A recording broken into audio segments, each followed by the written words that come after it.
বাটিতে 1 চামচ চিনি ও 1 চামচ ইস্ট দিয়ে কুসুম গরম পানির সাহায্যে ভিজিয়ে নিব।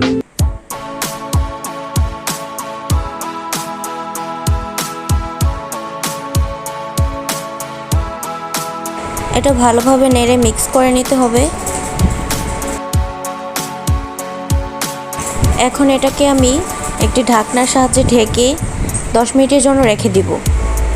10 মিনিট পর এটা সুন্দরভাবে ফুলে অ্যাক্টিভ হয়ে যাবে।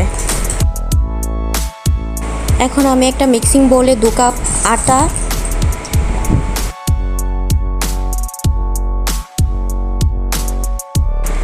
প্রায় 2 টেবিল চামচের মতো তেল দিয়ে ভালোভাবে নেড়ে নিব।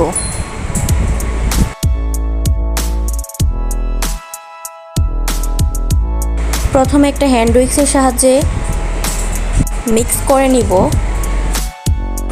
এখন অ্যাক্টিভ হয়ে যাওয়া ইস্টটা দিয়ে দিব।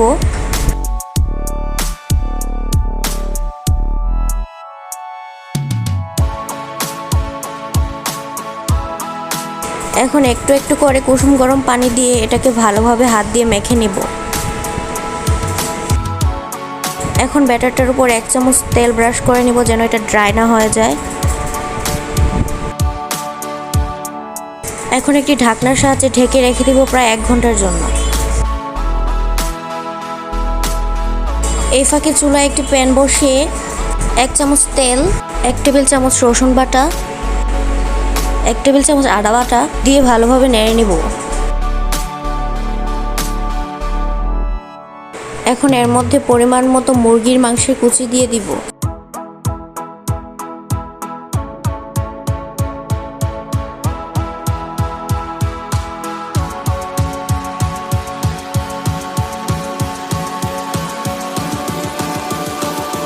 এখন একটু জিরের ফাঁকি এবং একটু মরিচের ফাঁকি দিয়ে দিব।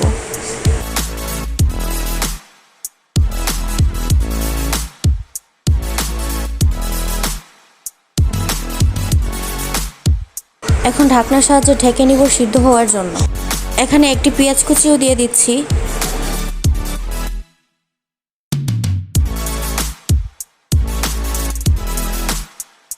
মাংসটা যেহেতু হয়ে গেছে এখন উঠিয়ে নিব। আর এদিকে আমাদের আটাটা সুন্দরভাবে ফুলে উঠেছে।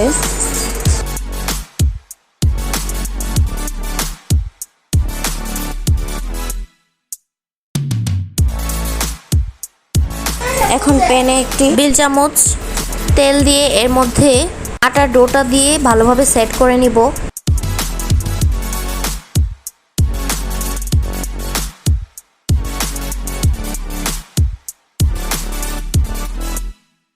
এখন কাঁটা চামচের সাহায্যে ডোটা একটু ছিদ্র করে নেব যাতে রুটিটা ফুলে না যায়।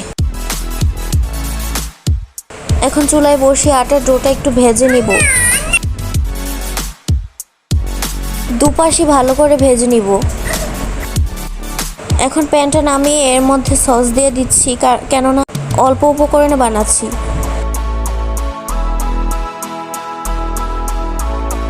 এখন ভেজে নেওয়া সেই মাংস কুচিটা দিয়ে দিব।